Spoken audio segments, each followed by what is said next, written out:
There are bad races, and then there are moments that reveal something much deeper, something that has been building beneath the surface for a long time, waiting for the right pressure point to crack it open. What happened at Bristol Motor Speedway this past weekend was the second kind.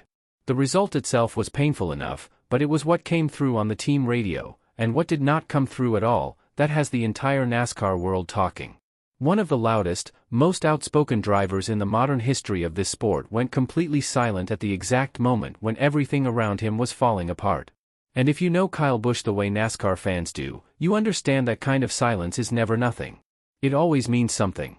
So let us go through all of it, the race, the radio, the numbers, the contract, and what this all means for the future of a two-time Cup Series champion who still has a lot of racing left in him. Let us start with where Kyle Busch was heading into Bristol, because context is everything here. He was sitting 24th in the Cup Series points standings entering the race weekend. He had recorded 0 top 10 finishes on the season.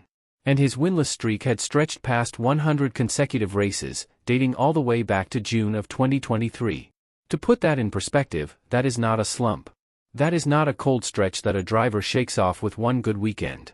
For a man who spent the majority of his career as one of the most consistent winners in NASCAR Cup Series history, a drought of that length and that depth represents a genuine crisis, not just statistically, but in terms of what it signals about where this program stands right now.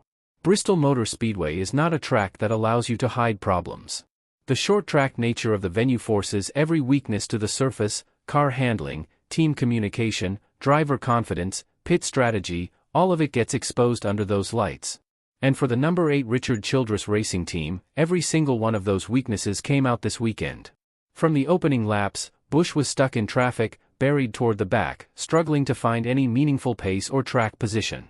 Adjustments were made throughout the early portion of the race, but nothing was clicking.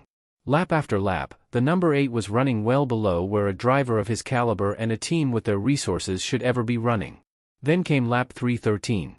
Riley Herbst made contact with Busch's left rear in turn 2, and the number 8 went around.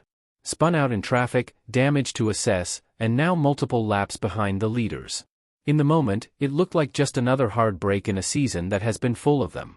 But what followed on the team radio in the minutes after that incident is what completely changed the conversation around this race, and around this entire program. Because in racing, when something goes wrong on the track, you hear the team respond. You hear the driver. You hear the crew chief. You hear frustration or focus or some combination of both. That is the normal rhythm of how these teams work through adversity in real time. None of that happened inside the number 8 team after that spin. What happened instead told you everything about where this organization is right now. Let us go through exactly what was said on that radio, because each piece of it matters. First, spotter Derek Neland came on and tried to bring the temperature down. He acknowledged the frustration. He acknowledged that running around 30th was not acceptable. But he tried to refocus the team, to get everyone pointed in the same direction and keep the effort alive for the remainder of the race. The fact that Neland had to make that speech at all, that he had to actively try to hold the group together over the radio, already tells you that the internal environment inside this team is under serious stress. Then came crew chief Jim Pullman. And this is where it escalated in a way that went well beyond normal race day frustration. Pullman had been working on the car throughout the entire race, tightening the setup, trying to get the car to rotate through the corners, making the kinds of adjustments that are supposed to produce improvement. None of it worked. And the frustration he expressed on the radio was not the sharp, directed frustration of a crew chief who has identified a problem and is working toward a solution. This was something different. This was a man who had been working through the same set of problems for weeks and months, running out of answers, and for the first time letting that exhaustion come through publicly over the airwaves. He was questioning why the car would not respond to any of the changes being made.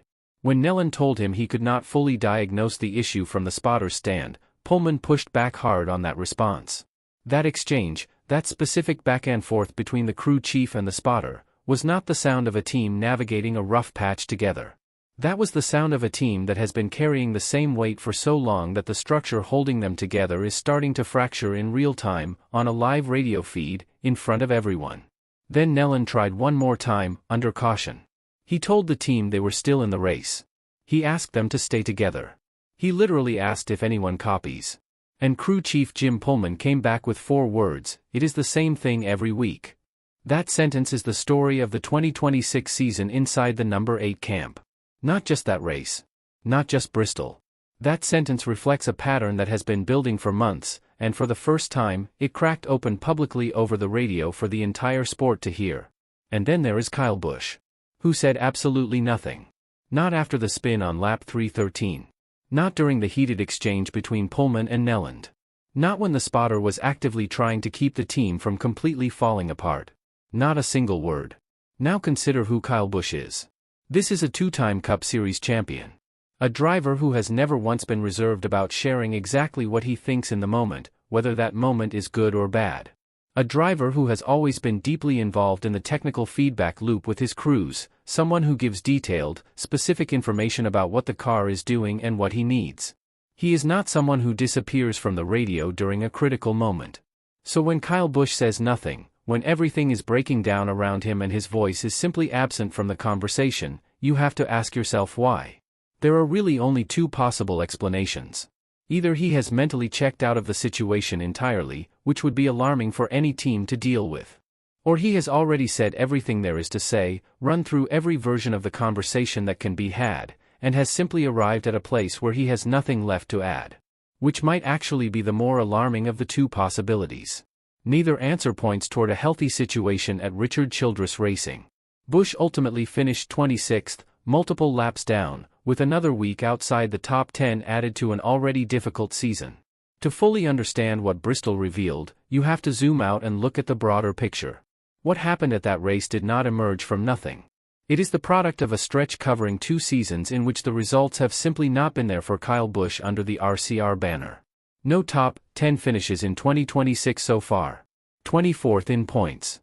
2 consecutive seasons without reaching the playoffs. A winless streak sitting at over 100 races. For a driver who won back-to-back championships and spent years as one of the most reliable winners in the Cup Series, those numbers are genuinely difficult to process. The pressure inside the organization has to be substantial. When you bring in a name like Kyle Busch, expectations come attached to him. The resources, the attention, the focus from the manufacturer, all of it shifts toward making that program work at the highest level. And right now, it is not working. The people inside that program know it.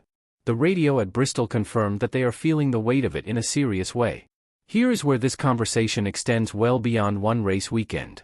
Kyle Busch's contract with Childress Racing runs through the end of the 2026 season. That means we are currently sitting in the middle of what is already a pivotal year for this partnership, and the question being asked throughout the garage, and now openly among the fan base, is whether either side would realistically want to continue past this season if the current trajectory does not change. From Busch's perspective, the calculation is not complicated. He left Joe Gibbs Racing, one of the most successful and well-resourced programs in the history of NASCAR, to sign with RCR. That was a significant decision with significant consequences. The reason a driver of his stature makes a move like that is to find a situation where he can still compete for wins and championships at the highest level. Right now, that is not what he has. And a driver with 2 Cup Series titles and the track record that Busch carries still has options in this industry. The garage knows it. The manufacturers know it. And Busch certainly knows it. From RCR's perspective, the evaluation has to be equally honest.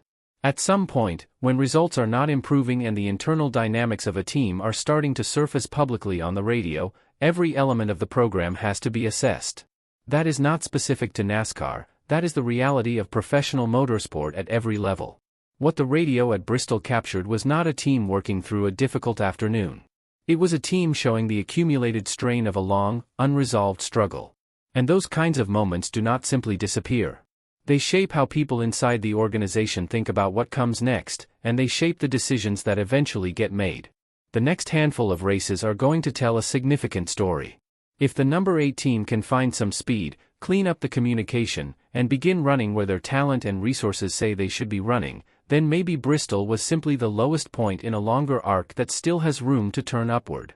But if the results remain the same, if the finishes continue in the 20s and the radio conversations continue to sound the way they did under those Bristol lights, then we are likely watching the beginning of the end of this particular chapter for Kyle Busch and Childress Racing. That is not a minor storyline. That is one of the most consequential situations in NASCAR right now, not just for this season, but for what comes next for a two-time champion whose career is far from finished. That is the full picture. A difficult race at Bristol that pulled back the curtain on something much larger going on inside the number 8 team. A crew chief who, in his own words on a live radio feed, confirmed that it is the same thing every week. A spotter doing everything he could to hold a fracturing team together. And Kyle Busch, one of the most vocal and competitive drivers this sport has ever produced, saying absolutely nothing when it mattered most. If this kind of fact-based, honest breakdown of what is actually happening in NASCAR is what you have been looking for, hit that like button right now. It genuinely helps this channel reach more people who care about this sport the way you do. And make sure you subscribe to NASCAR Race News. We are building something real here, and we are just getting started. Drop your thoughts in the comments. Do you think Kyle Busch and RCR can turn this around before the season slips away? Or does Bristol feel like a turning point toward something much bigger? I read every single comment. See you in the next one.